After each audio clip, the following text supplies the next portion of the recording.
판단 또는 반박. 자, 초보 상담자의 경우 상담자 중에 내담자의 말을 듣고 어떻게 답변해야 하는가 또는 어떤 질문을 해야 하는가를 생각하다가 효과적으로 경청하지 못하는 경우가 많다. 자, 초보 상담자의 경우가 그럴 수 있다고 해요. 자, 상담 중에 내담자의 말을 듣고 어떻게 답변하는가 다 듣고 나서 판단을 듣는 거 미리 판단하는 거예요. 판단. 서두르는 거에서 되겠죠. 자, 판단한다는 거죠. 하다가 그런 부분에 있어서 효과적으로 바로 경청하지 못하는 경우가 있다는 것입니다. 자, 또는 상담자가 내담자의 진술을 판단하려는 의도를 가지고 경청하면 좋겠다. 아, 이 말이 옳은가 그른가? 아, 우리 생각과 일치가 되나 아니면 일치되지 않나? 다른 쪽으로 어떤 사고를 가지고 있는가 아니면 부정적인 것인가 하는 그런 판단한다는 거예요. 자기가 자신이 상담자가 그런 부분도 좋지 않다라는 데 있어요. 자, 일상의 대화에서 다소 권위가 높은 사람, 계급이 높은 사람, 잘못이 없는 사람, 그리고 연령이 높은 사람, 주도권을 쥔 사람, 도움을 주려는 사람 등이 상대적으로 그렇지 않은 사람의 말을 일방적으로 가로막거나 제지하는 일들이 발생할 수가 있다. 어떤 맞는 말이죠. 자, 대화에서 권위가 있는 사람이에요. 높은 사람. 그러면 뭐 권위가 있는 사람은 자기의 어떤 그 대화 중에서 일방적인 부분을 이렇게 이끌려고 유도를 하겠죠. 자, 또 계급이 높은 사람은 당연히 자기 계급을 믿고 자기 지위를 믿고서 그런 현상이 있을 수 있고요. 또 연령이 높은 사람은 또 당연히 그러겠죠. 연령이 높기 때문에 생각하는 게 차츰 자기 이위주의 생각으로 볼 수 있다. 나는 어른이다. 나는 모든 걸 너희보다 먼저 시작한 사람이기 때문에 자기 생각을 먼저 앞세우는 경향이 있다는 것입니다. 연령이 많은 사람은 주도권을 쥔 사람, 도움을 주는 사람 이런 사람들은 상대적으로 그렇지 않은 사람의 말을 아는 사람보다 말을 이렇게 가로막거나 제지하거나 이렇게 브레이크를 거는 일들이 발생할 수가 있다는 것입니다. 그래서 항상 이 판단이나 반박 같은 경우에도 경청의 요인에 있어서 부정적인 부분으로 요소로 우리가 구분할 수가 있겠습니다. 이처럼 말을 가로막는 행위를 상담학에서는 구두점 찍기라고 표현하지요. 구두점이라는 뭐냐, 우리 문장 쓸 때 뭐 쉼표, 마침표 찍죠. 그런 부분을 얘기하는 거예요. 그렇게 대화를 하고 있는데 미리 점을 찍어버리는 거예요. 마침표를 씌워버리죠. 쉼표를 찍거나 마침표를 찍어가지고 그 대화를 중지시켜버리는 그런 부분입니다. 구두점 찍기. 말 그대로 상대방이 하는 이야기에 구두점을 찍어서 그것을 종결시킨다는 의미다. 보고 있습니다. 자, 판단, 또 반박하는 게 되겠죠. 자, 다음 또 봐볼까요? 자, 방금 앞서 말씀드린 대로 구두점 찍기, 그 사람의 대화를 끊어버린다든가 마치게 해버리는 그런 태도죠. 자, 이는 상대방의 인격과 권위를 침해할 수 있는 것이 될 수 있고, 자, 대화를 하는데 말 도중에 다 끊어버리는 것도 꽤 상당히 어떤 신뢰 중에 신뢰죠. 그 사람의 인격을 무너뜨리게 하는, 밟아버리는 그런 행동 중에 한 부분이라는 것입니다. 일반적인 대화에서는 자신이 주도권을 잡으려는 노력으로 이해할 수 있다는 것입니다. 자, 그런 부분이 되는 거예요. 자, 대화하는 도중에 자기가 주도적으로 일방적으로 어떤 주도권을 잡기 위해서는 그런 상대방의 말을 끊어야 되겠죠. 그래서 그런 어떤 모습이 나타날 수 있다는 것입니다.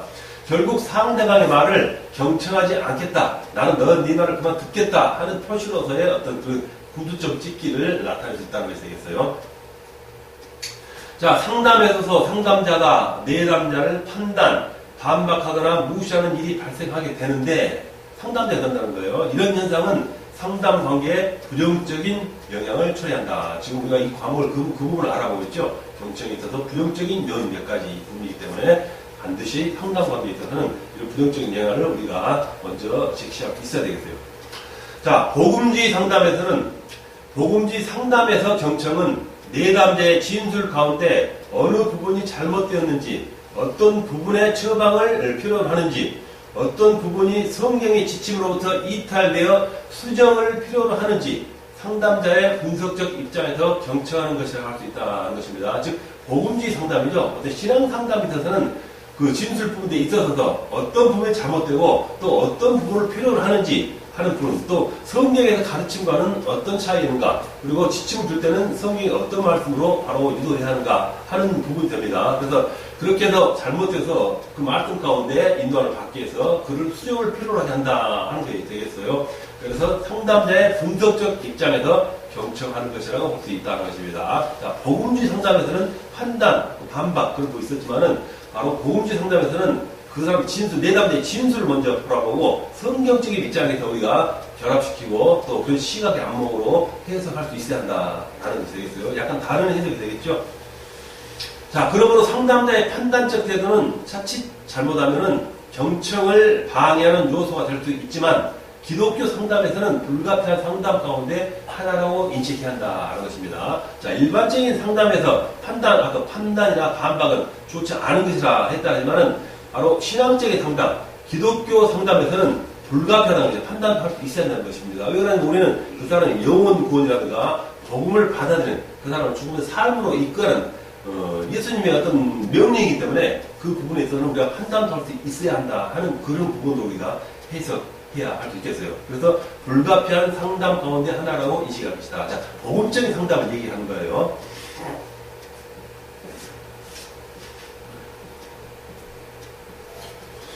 자, 상담자가 순수한 자세 없이 상담자의 이야기를 반박하기 위해서 듣거나 내담자에게 교훈, 훈계, 지침을 주기 위해서 청취하면 전체적인 맥락을 이해하지 못하게 된다. 자, 마음을 순수한 자세가 아니라 아까 앞에 들은 판단, 어떤 반박, 아니면 이 사람에 대한 말에서 어떻게 답변해야 미 생각한다든가 아까 말한 가장 먼저 말씀드린 자유연상 현상이라든가 그런 부분이 되겠었죠.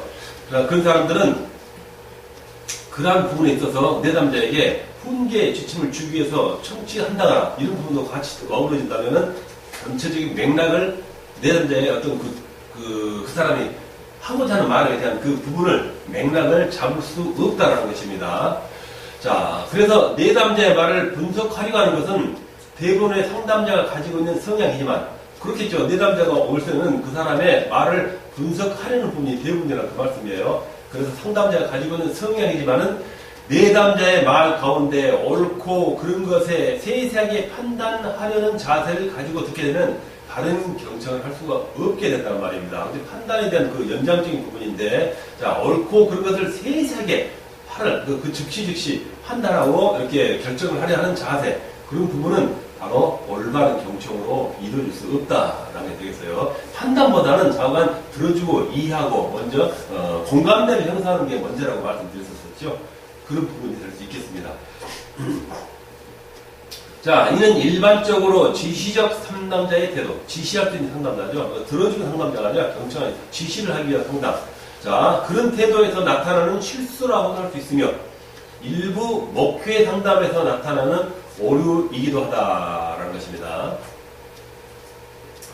자, 그리고 윤리의식이 지나치게 투철한 상담자의 경우 내담자의 진술 하나하나를 자신의 윤리적 기준에 비추어 옳고 그름을 판단하여 듣는 경우가 발생한다라는 말씀. 자, 윤리의식이 투철한 사람, 그런 사람 있겠죠? 아주 올바르고 분명히 단정하고 자기 살아온 삶에 있어서 하나의 흠이 없이 티끌 하나 없이 이렇게 삶의 태도를 아니면 환경을 아니면 자기 자신을 이렇게 이끌어온 사람도 있을 거예요. 자, 윤리의식이 지나치게 투철한 상담자의 경우 내담자의 진술 하나하나를 자신의 윤리적, 자기 도덕적 기준에 판단한다라는 말이에요. 그래서 그런 기준에 의해서 옳고 그름을 판단하여 듣는 경우가 발생한다. 이것도 한쪽으로 편파적인 치우치는 어떤 경청의 태도의 모습이라고 우리가 바라볼 수가 있겠습니다. 지나친 윤리의식, 이것도 좋지 않은 어떤 하나의 모습으로 우리가 판단할 수 있겠습니다.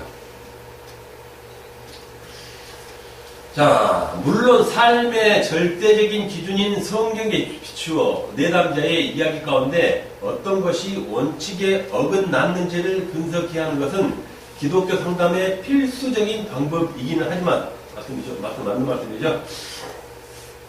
자, 절대적인 기준, 성경에 비추어 내담자의 이야기 가운데 어떤 것이 원칙에 어긋났는지 분석해야 하는 것은 기독교 상담에서 필수적인 것이기는 하지만, 방법이긴 하지만 상담이 시종일한 판단 아래 내담자의 문제를 반박하기 위해서 경청하려는 그런 부분은 그것은 바로 내담자를 위축시키는 결과를 가져올 수 있다. 자, 대화를 주고 상담하는 데 있어서 그 말씀 하나하나를 성경 말씀에 견주어서 이렇게 판단하고 성경으로 반박한다는 거예요. 쉽게 말해서 그 사람이 술을 먹는다, 아니 담배를 피우다면 그 부분에는 성경 말씀 가지고 직접 이렇게 반박하는 그런 부분이 않지 않습니까? 그런 부분으로 경청은 좋지 않은 태도라 이렇게 말할 수 있는데요. 그 사람의 잘못된 부분, 그 사람이 잘못되고 어려움이 있고 오류가 있기 때문에 찾아가서 상담한 건데 그 오류된 부분을 말씀으로 바로 빗대어가지고 바로바로 고치려 하는, 판단하려는 것은 옳지 못하다 하는 말씀이 되겠어요. 자, 올바른 경청에서 저희들은 요인 중에 지금 그 순서대로 나열하고 있는데요. 그 다음은 경청필요라는 게 있습니다. 경청필요. 자, 새로운 어떤 용어죠. 자, 내담자의 말을 오랫동안 듣고 있으면, 내담자뿐만 아니라 사람들이 일상적인 인간관계에서 주고받는 말, 그 대화를 말씀하는 거야 되겠죠. 그래서 내담자의 말을 오랫동안 듣고 있으면은 감각기관의 피로가 노출되어 소리는 들리지만은 의미를 이해할 수 없는 상태가 발생한다. 이를 경청피로라고 한다는 것입니다. 자, 대화를 하고 말을 하는데 그 말을 너무 오래 듣는 거예요. 너무 오래 듣다 보니까 피로가 따르게 되고 어떤 그런 피로가 드러나게 되는 것입니다. 그래서 피로 노출이라고 하는데 피로가 드러나게 되어서 소리, 하는 말은 들리지만은 그 내면적인 어떤 진실된 부분은 이해할 수 없는 상태가 되어버린다는 것입니다. 그래서 이런 피로를 바로 경청피로라고 한다 하는 전문적인 용어를 사용하고 있습니다. 자, 인간의 뇌는 한 가지 일에 오랫동안 집중하게 되면 한계를 느끼게 되는데 그러한 현상이 경청에도 나타나게 된다는 것입니다. 자, 계속 동일한 말을 듣고 있습니다. 그 듣고 있기 때문에 그동안 또 집중하고 있기 때문에 그 뇌에 대한 한계, 우리가 인간으로 가지고 있을 수 있는 필요함을 느낄 수 있는 그 한계라는 게 있습니다. 물론 개개인의 차이가 다르고 나이 차이에 다르고 세대에서 다르겠죠. 쉽게 말해서 어린아이들은 집중을 몇 분 이상 못한다고 그러잖아요. 일찍 오는 건데죠. 그렇지만 어른들은 또 인식이 있고 또 지식이 있고 지성이기 때문에 듣기 싫어도 오래 참을 수 있는 어떤 능력이 길지만은 아무리 그렇게 하더라도 너무 오랜 동안 피로를 느낄 정도의 어떤 대화에 들어주는 것은 바로 어떤 피로, 말씀드린 경청 피로함을 느낄 수 있다는 것입니다. 그래서 한계를 느끼게 되고 그러한 현상이 바로 나타날 수 있다라는 것이 되겠어요. 그래서 말씀드린 대로 이처럼 경청의 피로를 느끼게 되면은 역시 누구라도 효과적인 경청을 하기 어렵다라는 것입니다. 자, 많은 경우 상대방의 말을 오랫동안 듣는 훈련이 되지 않아서 경청 피로가 발생한다고도 볼 수 있으므로, 자, 연결시켜볼게요. 자, 많은 경우 상대방의 말을 오랫동안 듣는 훈련이죠. 그 사람의 말을 하는데 들어주는 훈련도 갖춰야 된다는 말 되겠어요. 누구라도 연습과 훈련을 통해서 이런 문제를 극복할 수 있어야 한다는 것입니다. 자, 아까 들어주는 말도, 들어주는 대화도 우리가 들어줄 피로감을 느낄지라도 그 피로감을 이기고 또 이겨나가서 계속 들어줄 수 있는, 집중할 수 있는 훈련을 또 길러야 한다라는 것이 되겠어요. 즉, 인내심을 길러야, 들어주는 인내심이 말이 되겠죠. 자, 경청은 노력함으로 학습될 수 있기 때문에 상담자는 충분한 습관이 필요하다. 자, 교육과 훈련을 통해서 바로 이러한 부분에 있어서 노력함으로 있어서 학습함으로 인해서 우리가 그와 같은 부분을 보완하고 이겨나갈 수 있어야 된다라는 말씀이 되겠습니다.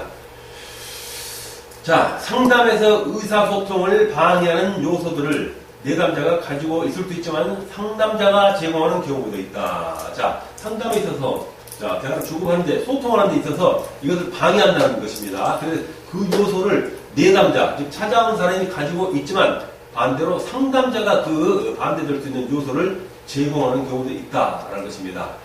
자, 그리고 또 환경적인 것도 있을 수 있다는 것입니다. 아까 서두에 말씀드렸었죠. 환경적인 것, 심리적인 것, 내면적인 것 말씀드렸었는데 예를 든다면 상담실은 상담을 위한 최적의 장소이며 전문적 활동이 이루어진 장소여야 한다라는 것입니다. 자, 상담을 하기 위해서는 상담할 수 있는 장소, 공간, 즉 상담실이 있어야 된다는 게 되겠죠. 그래서 그런 상담실은 상담을 할 수 있는 최적의 장소, 최적의 여건을 갖춘 그런 곳이어야 한다는 말씀 드리겠습니다. 그래서 최적의 장소이며 전문적 활동이 이루어지는 장소이어야 한다라는 것입니다. 상담이라는 것도 우리가 전문적인 하나의 분야라고 우리가 결론 정의할 수 있기 때문에 그런 말씀을 할 수가 있겠어요.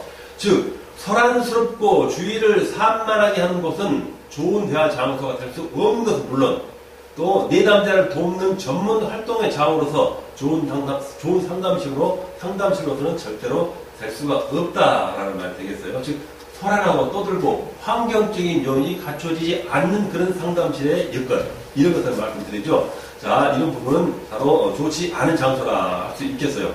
시끄러운 것, 불안한 것. 쉽게 말하면 되도록이면 건물 하면 가장 안쪽에 있어서 아늑하고 조용한 곳에서 있어야만이 좋은 상담이 되고, 창가라든가 막 자동차 소리 지나가는 시끄러운 소음이 많이 들리는 장소는 좋지 않다라는 부분이 되겠어요.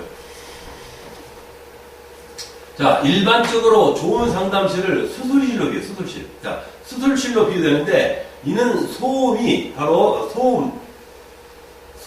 이거 맞아요, 소음.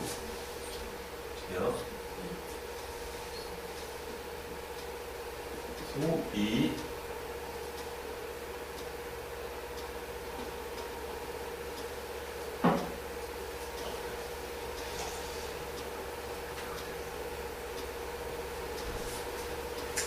자, 좋은 상담실은 수술실이다. 자, 그런 비유다 한 것입니다. 이는 소음이 바로 일종의 바이러스로 비유할 수 있다는 것입니다. 자, 바이러스, 병원균, 어떤 그런 좋지 않은 그런 눈에 보이지 않는 그런 요소들이죠. 자, 수술실은 바이러스라든가 병균이라는 게 절대 있으면 안 되죠. 그렇기 때문에 이와 같은 어떤 일을 하는 데 있어서 방해를 할 수 있는 요소는 철저하게 배격해야 한다는 것입니다. 수술실이 바로 그런 것입니다. 그래서 좋은 상담실은 수술실과 마찬가지라 하는 비유를 했다는 겁니다. 지금 그 말씀이 되겠죠.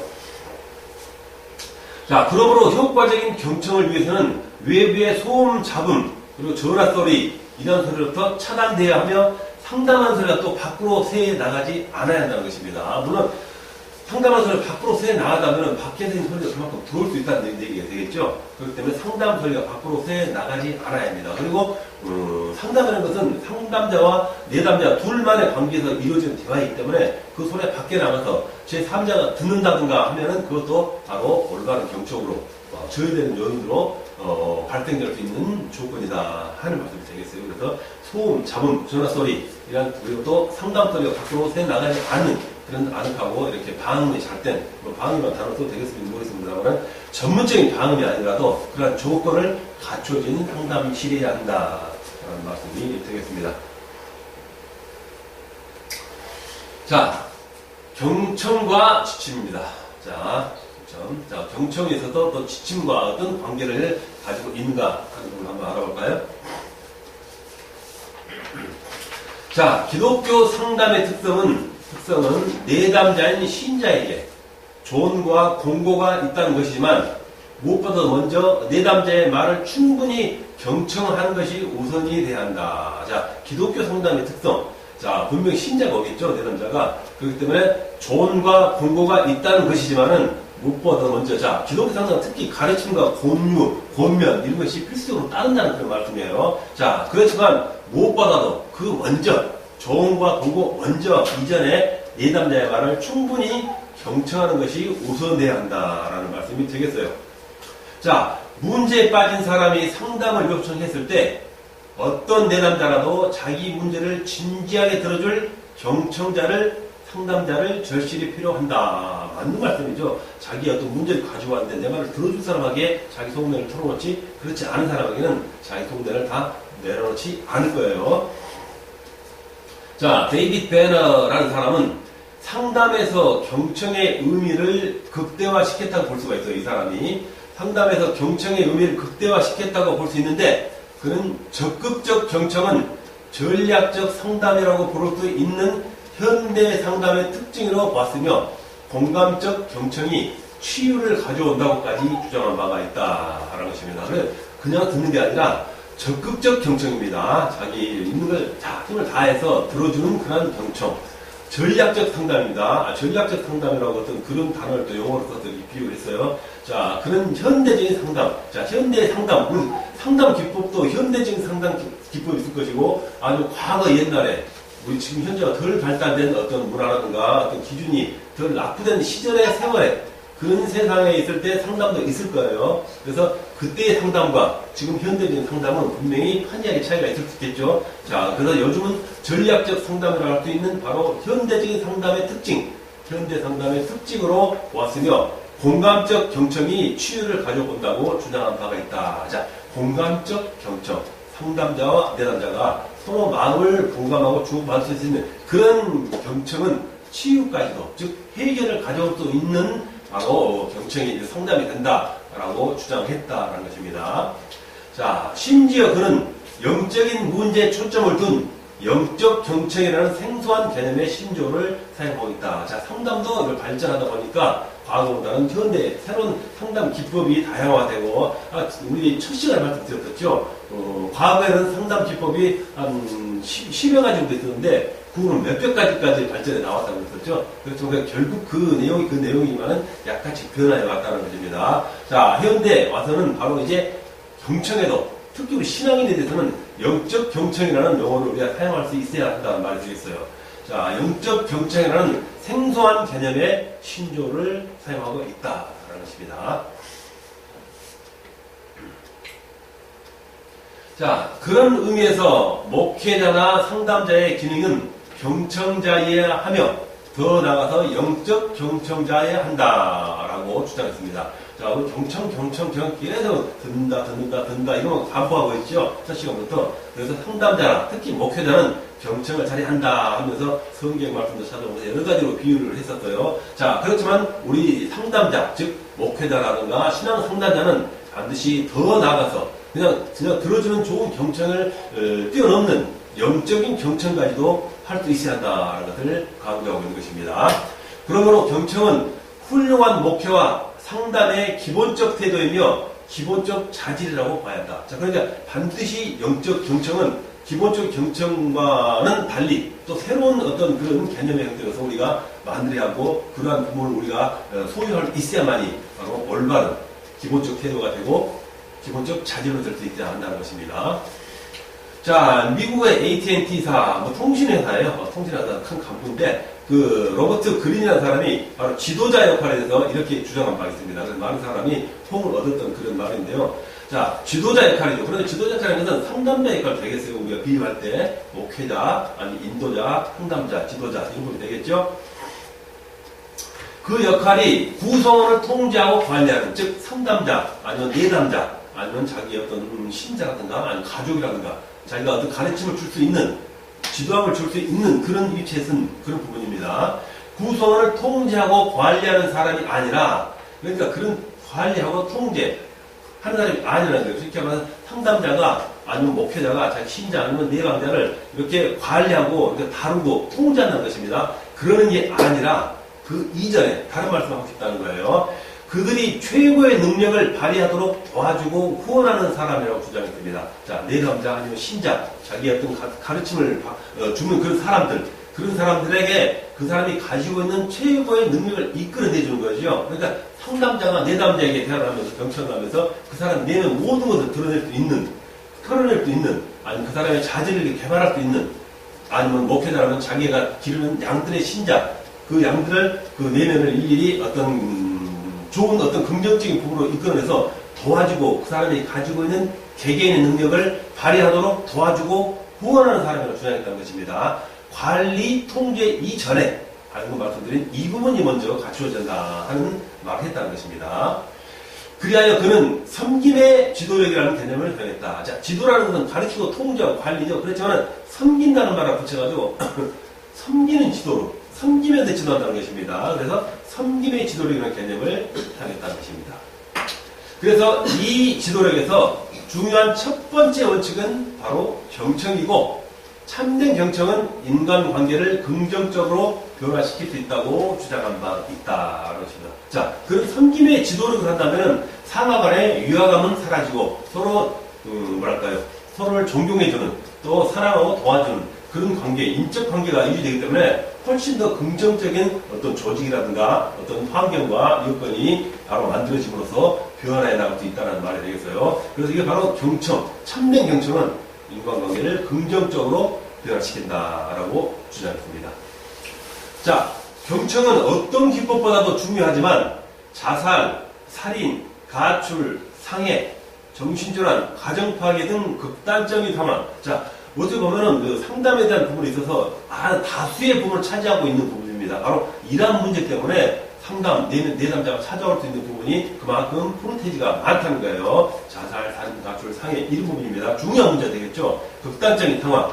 그러한 것이 예상되는 긴박한 상황에서 내담자에게 즉각적 개입을 통한다는 것입니다. 이런 것은 미루거나 여쭤거나 이 사람에 대한 말을 다 듣고 나서 이런 상황인데 모든 걸 종합적으로 듣고 나서 늦지막에 나중에 며칠 후에 경험 아니면 지침을 주는 것은 아니라는 것입니다. 그래서 내담자에게 이러한 부분에 있어서는 즉각적인 개입을 하라 하는 말씀이 되겠어요. 중요한 문제죠. 자살하면 되지 않습니까? 살인해도 안 되고 가출해도 안 되고 누구를 상해도 안 되고 정신이라도 중요하고 가족 파괴 중요하죠. 이런 부분은 바로 즉각적 개입을 통하라 하는 것입니다. 자, 통해서 문제가 커지는 것을 또 그 결과를 빨리 막고 심리적 준을 통해서 회복을 통해서 빨리 상담이 경청만으로 끝나서는 안 된다는 것입니다. 아까 말씀드린 대로 자, 경청의 끝까지 이런 문제는 기다리면 안 된다는 거예요. 바로 빨리 해결할 수 있는 그런 내담자에게 길을 바로바로 줘서 그 사람을 변화시키고 중요한 아까 그 다른 단어들 있죠. 뭐 자살, 살인 이런 좋지 않겠습니까? 이런 것을 즉시 빨리 지체하지 말고 경청 끝나기 전에라도 빨리 해결할 수 있는 상담으로 변해야 한다 하는 것이 되겠어요. 자, 외인맥은 상담에서 일반적으로 범하기 쉬운 두 가지 오류를 제시했습니다. 자, 상담에는 성공과 실패가 분명히 따르겠죠. 근데 바로 일반적으로 범하기 쉬운 두 가지 오류입니다. 오류를 제시하고 있는데 뭔가 한번 알아볼까요?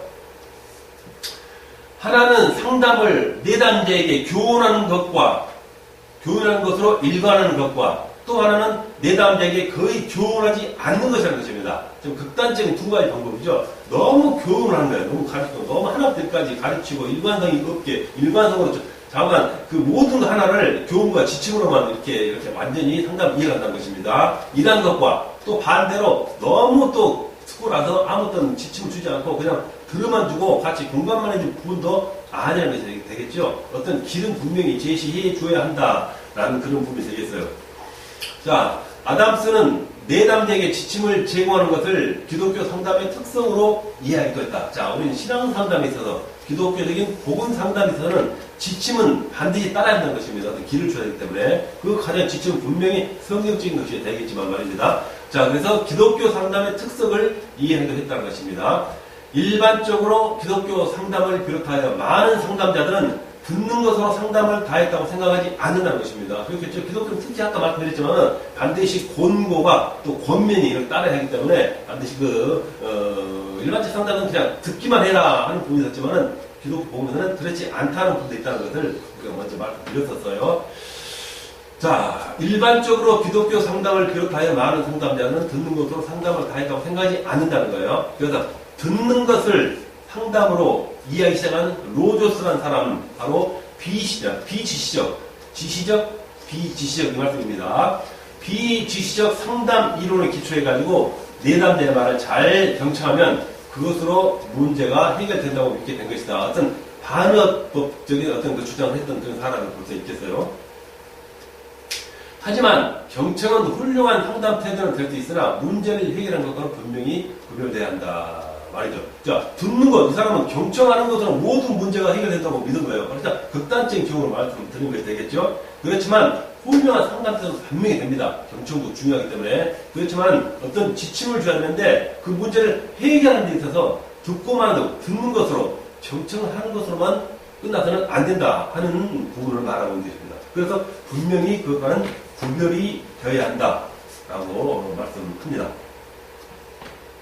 자, 그래서 경청은 내담자를 충분히 이해하고 분석하기 위해서 그리고 적절한 지침을 주기 위한 하나의 과정이 되어야 할 것이다. 자, 충분히 이해하고 자, 경청했으면 또 분석하고 그리고 적절한 지침을 주기 위한 하나의 과정이라는 것입니다. 그러니까 경청이 끝나는 게 아니라 지침을 주고 그 사람의 어떤 제시, 해결책을 주기 위한 하나의 과정이 경청이라 하는 말씀이 되겠어요.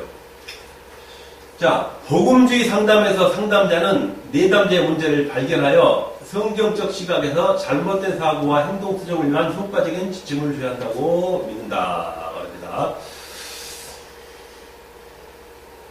그리고 중요한 목표 활동 하나로 신방에서 이루어지는 대화도 넓은 의미에서 상담의 범주를 포함시킬 수 있다는 것입니다. 자, 우리 복음주의 상담, 기도적인 상담, 신앙 상담이죠. 자, 목회 활동할 때 우리가 신방을 하죠. 그 신방에서도 분명히 상담에 대한 어떤 조건이 만들어진다는 것입니다. 그런 의미의 범주로 포함시킬 수 있다는 것입니다. 이러한 경우에 바로 목회자는 바로 말씀이죠. 그러니까 예수 안에죠. 그 닮아가지고 바로 적극적이며 온 감각기관을 통해서 경청해야 한다.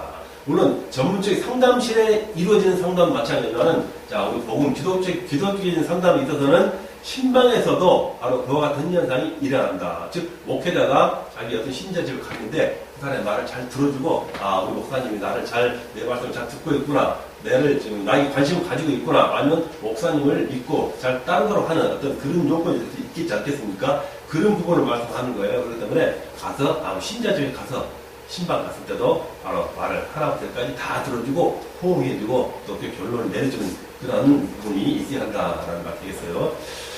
자, 경청은 상담을 전문 사역으로 하는 상담자뿐에게만 아니라 목회자에게도 반드시 필요한 사역이 틀림없다. 방금 아서의 말씀을 다시 한번 더 강조하고 있는 내용입니다.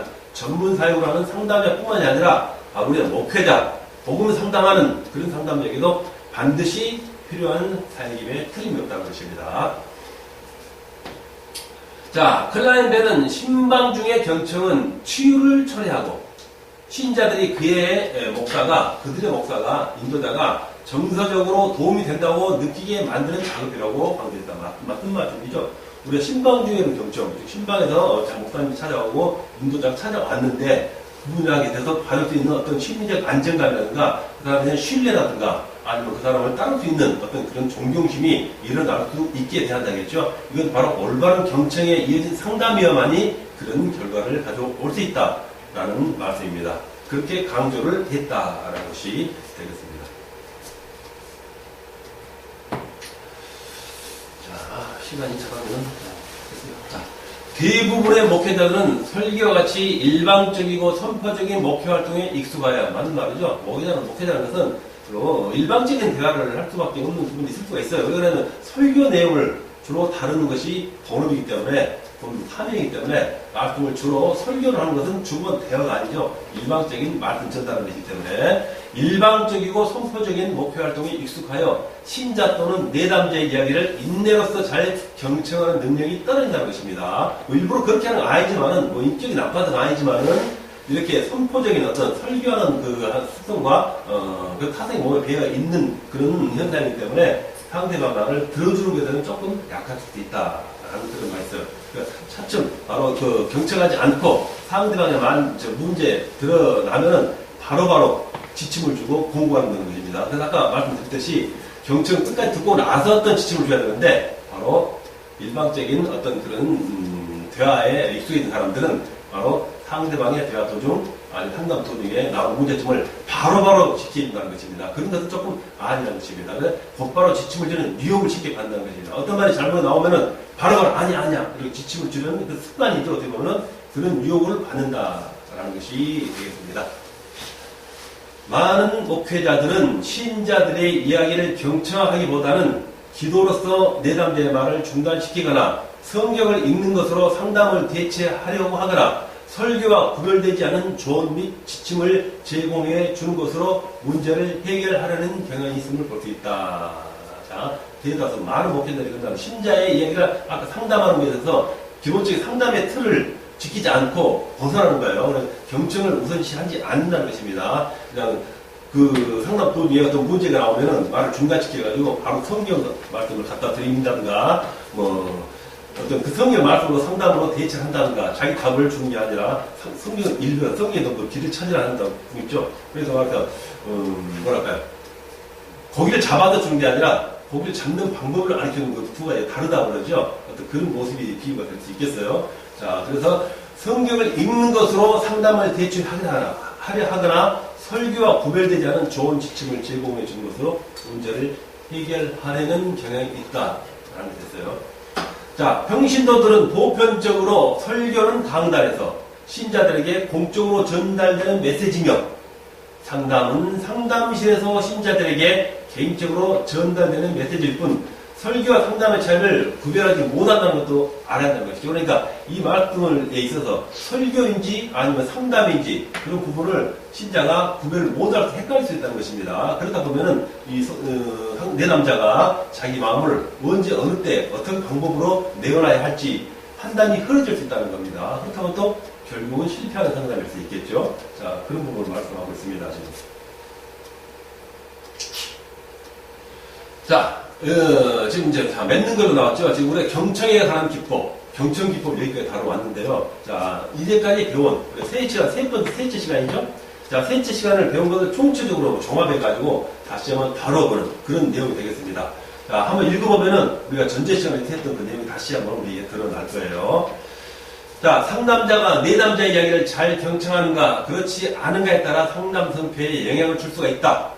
상담자의 경청이란 내담자가 하는 말을 들리니까 듣는 것, 히어링이라고 쓰죠. 그것이 아니라 온 관심을 집중시키고 들어주는 것, 모든 감각을 집중시켜가지고 이렇게 의도적이며 열중하게 듣는 리스닝, 그런 방법으로 들어야 한다라는 말씀을 드렸었어요.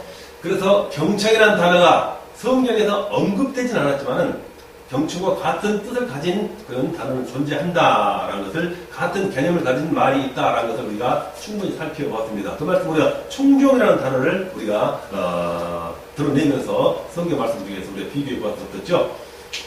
경청은 단지 상담에서뿐만이 아니라 신방을 포함한 전반적인 목표 활동의 기초가 되어야 한다. 맞는 말씀입니다.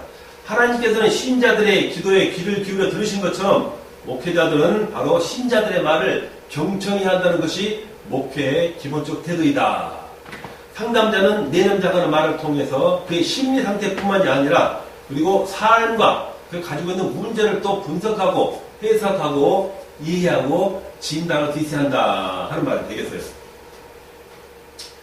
경청은 내담자의 음성만을 듣는 것이 아니라 비음성적 요소도 들어야 한다는 거 기억나시죠? 파악할 수 있도록 해야 하며 내담자와의 충분한 교감이 형성되지 않으면 효과적인 경청이 될 수 없다라고 우리가 강조를 했었습니다. 자, 복음주의 기독교 상담에서는 상담을 지시적 상담, 권면적 상담으로 이해하려고 하는 성향이 나타나고 있다고 그랬습니다. 그럴지라도 충분한 경청 없이 또 풍부한 경청이 없는 지시와 권면은 지혜롭지 못한 방법이다. 물론 지시와 권면이 중요한데 바로 그보다는 경청을 먼저 앞세우자는 것입니다. 우리 기독교적인 부분에서도 그렇게 바라보자는 것입니다. 자, 말을 충분히 듣기 전에 말하려는 태도는 잠언에서도 어리석은 일이라고 지적하고 있다. 잠언 8장 13절 저번에 우리가 공부했었죠. 경청이 중요한 상담 활동이긴 하지만 경청 자체가 상담의 목적이 될 수는 없고 그렇게 되어서는 안 된다. 그 과정이라고 했어요. 경청은 중요한 과정의 하나일 뿐이라고 했습니다.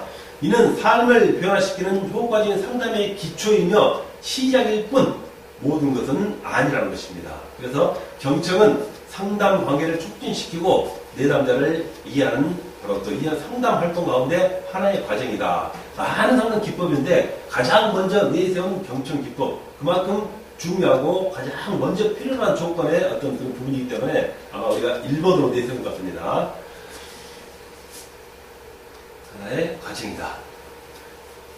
자, 경청을 통한 내담자의 이해를 기초로 적절한 위로와 지시, 격려, 회복을 위한 상담이 바른 기독교 상담이다. 우리는 아무래도 신앙 상담 위주고 앞으로 기독교적인 복음적인 상담을 우리가 앞으로 해야 할 부분이 많기 때문에 그런 시각으로 우리가 바라볼 수 있어야 한다는 말씀입니다.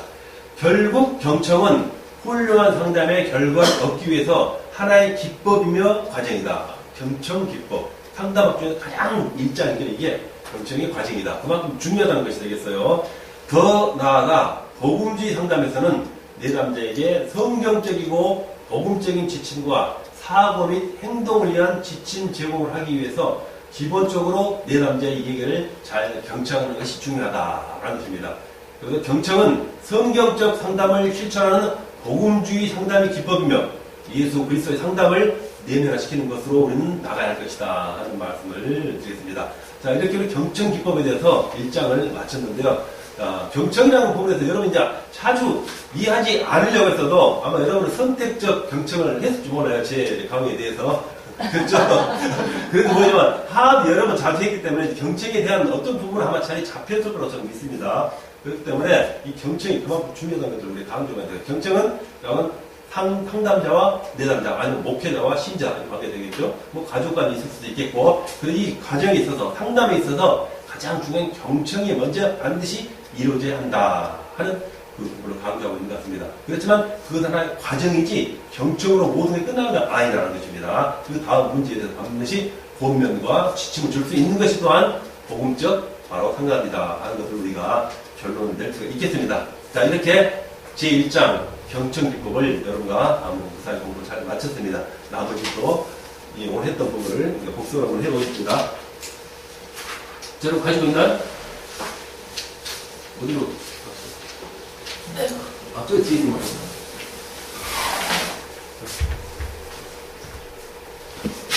두 장씩이죠? 두 개씩. 그냥 조금.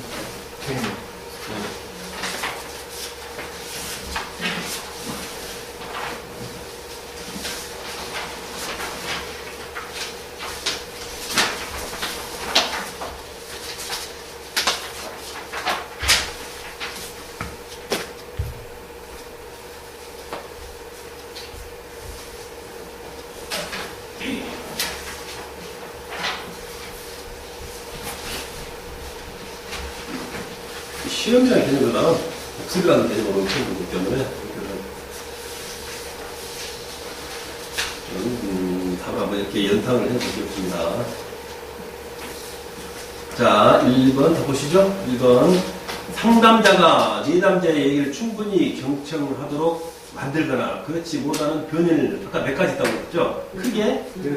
네, 맞습니다. 잘하셨네요. 그 중에 보면은 있었죠? 네. 8가지로 분류할 수 있다고 그랬죠? 뭐 연령, 성별, 교육, 과거의 경험, 미래의 기대 목적, 내담자에 대한 개인적 감정, 현재의 감정의 신체 감, 그리고 기독교에 대한 신앙까지 포함해가지고 8가지라고 말씀드렸습니다. 2번 경청에 작용하는 변에 대하여 라이트는 연령, 성별, 교육, 과거의 경험, 미래의 기대 목적, 방금 한 말이네요. 내담자에 대한 개인적 감정, 현재 감정 및 신체감을 보았다. 기독교 상담에는 여기에 네, 신앙이 포함되어야 한다. 맞습니다. 네, 마지막 때 다뤘던 그 요인이었었죠. 자, 한번 상담자와 내담자 간의 네, 연령차입니다. 연령차는 상담의 공감에 영향을 미칠 수도 있다라고 했습니다. 네, 자, 4번 교육을 받은 상담자와 교육을 받지 않은 상담자 간에는 내담자의 이야기를 경청하는 데 있어서 네, 맞습니다. 차이가 발생해 있었습니다. 되도록 답을 쉬운 부분에 있는 것을 이렇게 찾으려고 해요. 너무 어려운 또 그 낱말만 이렇게 주시면 여러분 참 좀 어렵거든요, 이게. 기억이 아무래도 잘 힘들기 때문에. 자, 연상할 수 있는 그런 부분으로 가겠습니다. 자, 5번. 자, 상담자의 과거 모은 것은 내담자에게 어떤 면으로든 영향을 주게 된다. 상담자의 과거, 지나왔던, 거쳤던 경험이죠. 네. 경험은 내담자에게 어떤 면으로든 영향을 준다는 것입니다. 자, 6번. 내담자에 대한 선입관 및 무슨 감정은? 경청에 영향을 미치게 된다. 영향을 미치는 것은 부정적인 영향을 미쳐버린 거잖아요. 부정적 안 되는, 부정적인 미쳐버리게 미치게 된다 하는 거기 때문에 자, 내담자에 대한 선입관 및 개인적 감정입니다. 내 마음대로 생각하시죠. 이런 것이 바로 영향을 미치게 할 수 있다는 거죠. 부정적인 영향을 미쳐버린 거잖아요. 그렇기 때문에 개인적 감정입니다. 자, 6번, 7번. 자, 상담자가 불면, 피로 등으로 숙면을 취하지 못했거나 여러 이유로 피로가 누적되었을 경우에는 내담자로부터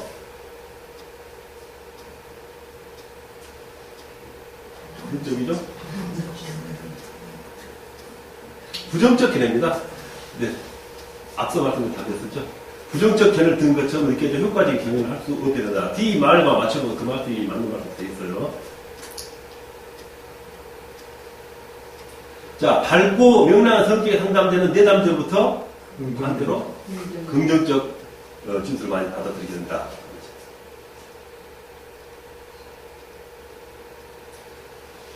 자, 효과적인 경청을 위해서는 상담자 자신이 자신을 무엇으로부터 보호할 수 있다고 그랬죠? 신체가 안 된다고 그랬죠? 건강은 안 된다고 그랬잖아요. 피로하면 안 돼요, 피로. 기억나시죠? 피로가, 경청 피로라는 단어 썼었죠? 그 피로입니다.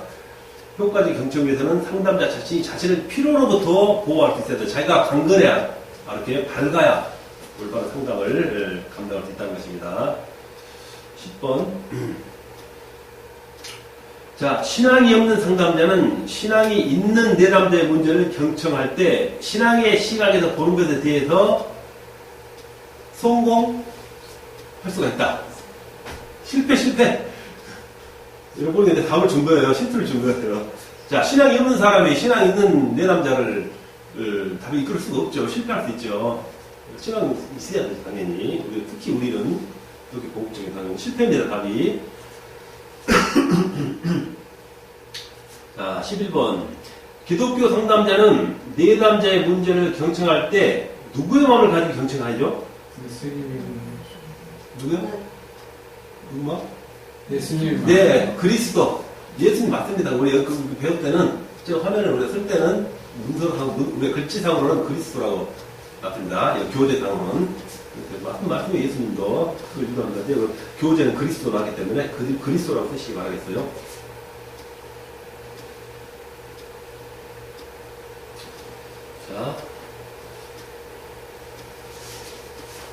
자, 12번입니다.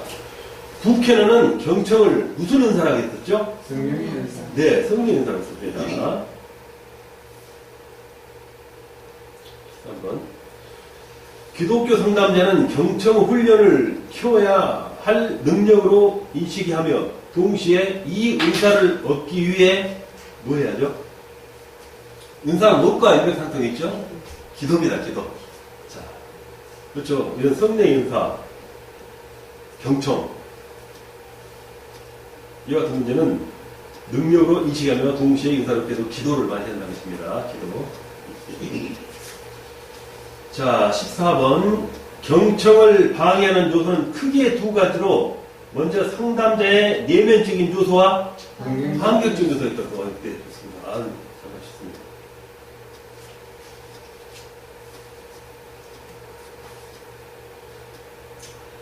자, 15. 선택적 청취는 내담자의 진술을 전체적인 맥락에서 이해하지 못하고 상담자의 무엇으로 인해 일부만 청취하는 현상을 의미한다. 상담자가 집중하지 않고 주의산만 해야 돼, 주의산만. 그렇죠? 딴 친구이고, 상당히 집중하지 않고 다른 일에 동시한다는 거죠. 주의산만입니다. 그리고 답을 끌어내기 조금 어려울 수 있겠어요. 앞에 주의만 하고 산만을 놔둬야 여러분이 빨리 맞히시는데, 산만까지 해버리니까 그런 것 같아요. 자, 16번. 상담자가 내담자의 진술을 뭐 하려는 의도를 가지고 경청하면 좋지 않다. 네, 맞습니다. 판단하는 것은 좋지 않다고 했습니다. 경청 끝까지 일단 이거 나서 그런 해결 자체지. 상담을 먼저 그런 판단을 먼저 하면 안 된다는 말씀이세요. 자, 17번. 자, 지금 말을 가로막는 행위를 상담하기에서는 뭐라고 표현했죠? 예, 맞습니다. 무슨 찍기라고 그랬죠? 구두점 찍기. 구두점 찍기. 말을 하는데, 우리 글씨도 뒤에 쉼표, 마침표 있잖아. 이걸 구두점이라고 그러잖아요. 쉼표, 마침표 찍는 이걸 구두점 하는데, 말하는 도중에 점을 찍어버리는 거예요. 쉼표를 찍어버리고, 그렇게 말을 끊어버리는 거 되겠죠? 그래서, 답은 구두점 쉼표라고 합니다. 자, 구두점 찍기입니다.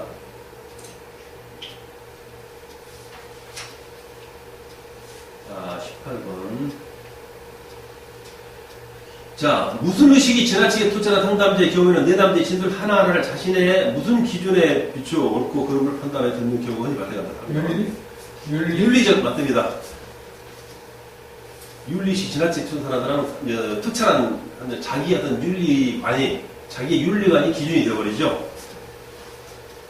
자, 그 기초에서 모든 것을 옳고 그름을 판단한다는 말씀을 드렸습니다. 19번. 자, 내담자의 말을 오랫동안 듣고 있으면 감각기관이 피로에 노출되어 소리는 들리지만 의미를 이해할 수 없는 상태가 발생한다. 이를 네, 경청피로라고 합니다.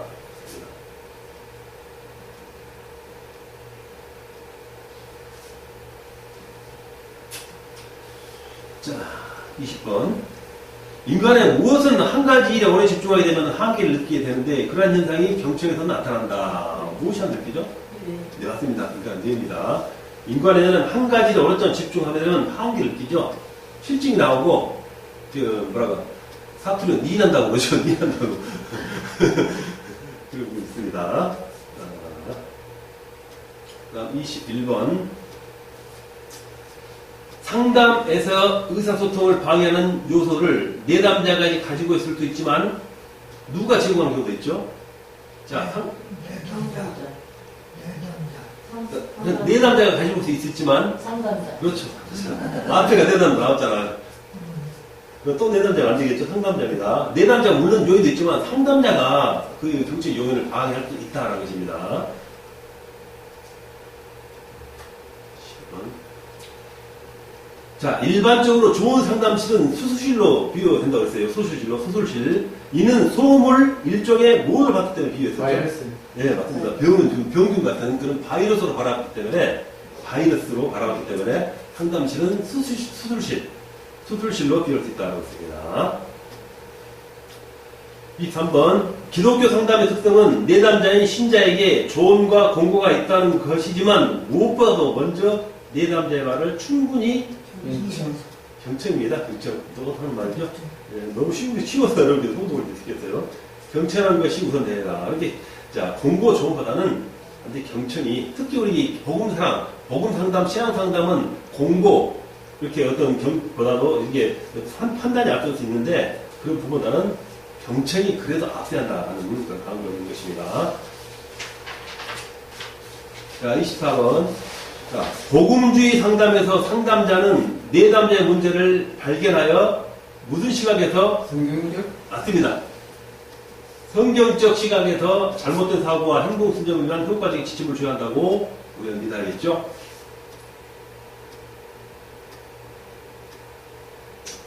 (25번) 자, 25번입니다. 중요한 목표 활동 하나로 어디에서 이루어지는 대화도 넓은 의미에서 맞습니다. 신방에서 자, 목표 활동 하나 신방은 아주 중요한 부분 하나죠. 그 신방에서도 바로 상담의 도움지를 포함시켜서 우리가 이루어낼 수 있단다 하게 되어 있습니다. 26번. 목회자는 뭐를 닮아야 적극적이며 온 감각계를 통해서 경청이 하죠. 자, 누구를 닮아죠? 예수입니다. 예수. 주님이죠. 예수님. 교재는 예수라고 만났는데 예수님 쓰셔도 되겠어요.